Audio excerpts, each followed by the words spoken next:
নদীৰ ঘাটত কাপোৰ ধুব আহিছোঁ। বহুত কাপোৰ ধুলোঁ, অলপ সময় ৰেষ্ট লৈছোঁ। এইখন বেটাৰী গাড়ীত লৈ আহিছোঁ। কাপোৰ বহুত ধুলোঁ আৰু অলপ ধুব আছে, এইখিনি ধুব আছে।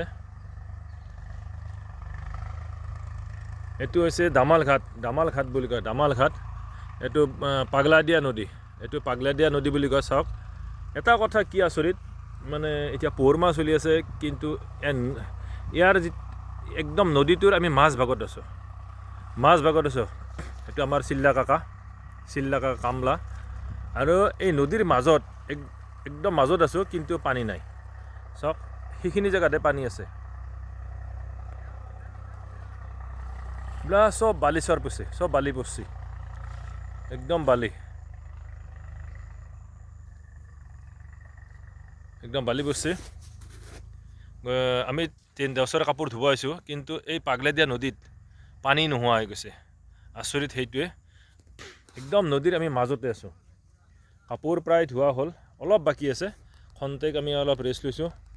চাওক, এইটো পাগলাদিয়া নদীৰ দলং, দামাল ঘাট চক বুলি কয়, দামাল ঘাট। একদম নদীৰ আমি মাজতে আছোঁ, মাজত থাকি একদম পানী নাই, অলপ মানুহ আছে। কিন্তু ইয়াতে খোজকাঢ়ি পাৰ হ'ব পাৰি।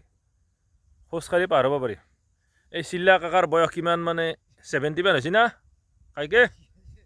যি হৈছে মিনিমাম 70 বছৰ। আমাক লৈ ডাঙৰ কৰা, এই চিল্লা কাকাই লৈ ডাঙৰ কৰা।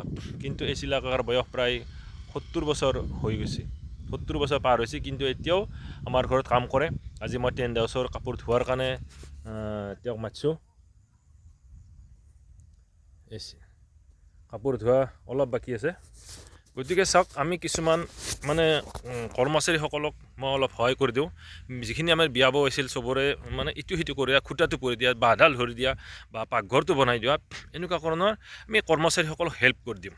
তেওঁলোকে মানে মোক কিয় ভাল পায়, এটা কাৰণে তেওঁলোক প্ৰশংসা কৰিছে, চবকে কৈছে কি, মানে আমাৰ মালিক মানে কি, আমাক ইটো সিটো হেল্প কৰি দিয়ে, অলপ হ'লেও হেল্প কৰি দিয়ে।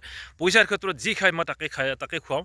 কিয়, তেওঁলোকৰ থ্ৰুইদি মই মানে মোৰ 10 হাউচটো চলিব, তো সেইকাৰণে মই তেওঁলোকক যি ইচ্ছা, যি খাব ভাল পায়, মানে চব খুৱাই দিওঁ। মই নাভাবোঁ তেওঁলোকৰ যে অভাৱত পৰক বা ভোকত থাকক।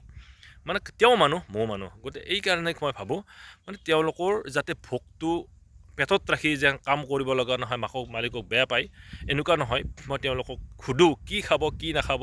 পানী খাব, মানে কিছুমানে শিখৰ খায়, শিখৰো আনি দিছোঁ। পৰঠা খায়, পৰঠাও আনি দিছোঁ। কিন্তু তেওঁলোকৰ এই যে খোৱা লোৱাৰ মই যোগান ধৰোঁ, পানীখিনি যোগান ধৰোঁ, ইটো সিটো হেল্প কৰোঁ, সেইকাৰণে তেওঁলোকে অতি উদ্যমেৰে মোৰ লগত কাম কৰে, মানে খুব হেঁপাহ পলুৱাই কাম কৰে। মই যদি কওঁ আজি গোটেই ৰাতি কাম কৰিব লাগিব, তেওঁলোকে গোটেই ৰাতি কাম কৰে।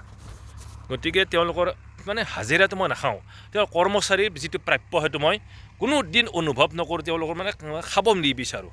তেওঁলোকৰ কৰ্মচাৰীৰ যিটো প্ৰাপ্য, কৰ্মৰ যিটো প্ৰাপ্য পইচা, মই সেইখিনি লগে লগে পে'মেণ্ট কৰোঁ। মই সেইকাৰণে মোৰ কৰ্মচাৰীসকলে মোক যথেষ্ট ভাল পায়, যথেষ্ট সন্মান কৰে। চাওক, আজি মই এজন কামলাৰ লগত মই নিজে লাগি দিছোঁ। কাপোৰবিলাক ধুলোঁ, অলপ বাকী আছে। খন্তেক সময় ৰেষ্ট লৈ তেওঁক আকৌ আমি কামত ধৰিম। গতিকে মই এটা কথা জানো, মানুহ হিচাপে থাকিব লাগে। মানে ময়ো মানুহ, তেওঁ মানুহ, কৰ্মচাৰীসকল যে মানে তেওঁ লেবাৰ হিচাপে নহয়, মানে যিখিনি মই সন্মান দিব লাগে সেইখিনি সন্মান দিওঁ। কিন্তু এইটো নহয় যে একদম হিয়া উজাৰি আৱেগিক হিচাপে যাম, এইটো নহয়। মানে মই তেওঁলোকৰ কৰ্মচাৰীসকলে যিখিনি হেল্প কৰিব লাগে, যিখিনি খোৱা লোৱাৰ পৰা গাইড দিব লাগে, মই সেইখিনি পূৰা চাওঁ। সেইকাৰণে মোৰ কৰ্মচাৰীসকল আজি আৰম্ভণিৰ পৰা আজিৰ তাৰিখলৈকে সেই কৰ্মচাৰীসকলে মোক কোনোদিন অসুবিধাত পেলোৱা নাই, বা কোনো ধৰণৰ টেনশ্যনত পেলোৱা নাই, বা কৰ্মত ফাঁকি দিয়া নাই। সেইটোৱে কিয় ফাঁকি দিয়া নাই, এইটোৰ কথা হৈছে যে মালিকজনে কৰ্মচাৰীসকলক গাইড দিয়ে, খোৱা লোৱাৰ প্ৰতি মানে ইণ্টাৰেষ্ট দিয়ে, খোৱা লোৱাৰ প্ৰতি মানে যোগান ধৰে, পানী যোগান ধৰে, বা তেওঁলোকক মই চাহ পানীৰ পৰা আদি ইত্যাদি কৰি দিওঁ। আৰু মই তেওঁলোকৰ কৰ্মচাৰী যিটো মানে পইচা, যিটো দৰমহা বুলি কওঁ, যিটো কৰ্মচাৰী হাজিৰা, সেইটো মই কেতিয়াও মানে খাব নিবিচাৰোঁ, কেতিয়াও নাখাওঁ। গতিকে বহুত বহুত ধন্যবাদ। মোৰ টেণ্ট হাউচটোৰ নাম হৈছে MRD tent house, Shri Ganesh, কিন্তু মোৰ নাম হৈছে MRD টেণ্ট হাউচ। গতিকে আপোনালোকে যোগাযোগ কৰিব পাৰে 9864083011, 8638244851। এই দুটা নম্বৰ যোগাযোগ কৰিব। আপোনালোক যেনেকুৱা ধৰণৰ পেণ্ডেল লাগে, catering, catering, ladies catering, gents catering জ্বলিবলৈ মই ব্ৰাহ্মণৰ ল'ৰা লাগিব, ব্ৰাহ্মণৰ ল'ৰাও পাব। গতিকে আপোনালোকে মোক যোগাযোগ কৰিব পাৰে। আপোনাক এইটো ৱাৰ্ড দিলোঁ, আপোনালোকে যিখিনি ইচ্ছা কৰিছে, মানে কল্পনা কৰিছে, সেই কল্পনাত মই বাস্তৱত ৰূপ দিয়াৰ কাৰণে মই মানে চেষ্টা কৰিম। গতিকে আহক, মই যিখিনি সহায় সহযোগিতা চেষ্টা কৰিম। মোৰ এই নম্বৰত যোগাযোগ কৰিব। য'তেই নহওক আপোনালোকে কেৱল মোক ফটোটো দেখুৱাই দিব যে এনেকুৱা ধৰণৰ আমাক লাগে। আৰু প্লাছ মানে খানাৰ যদি মানে যোগাৰ কৰিব লগা হয়, বজাৰ কৰিব লগা, সেইটো লগা আছোঁ। গতিকে ধন্যবাদ, হেল্প কৰিব আহিব, আপোনালোকৰ স্বাগতম জনাইছোঁ। বহুত বহুত ধন্যবাদ।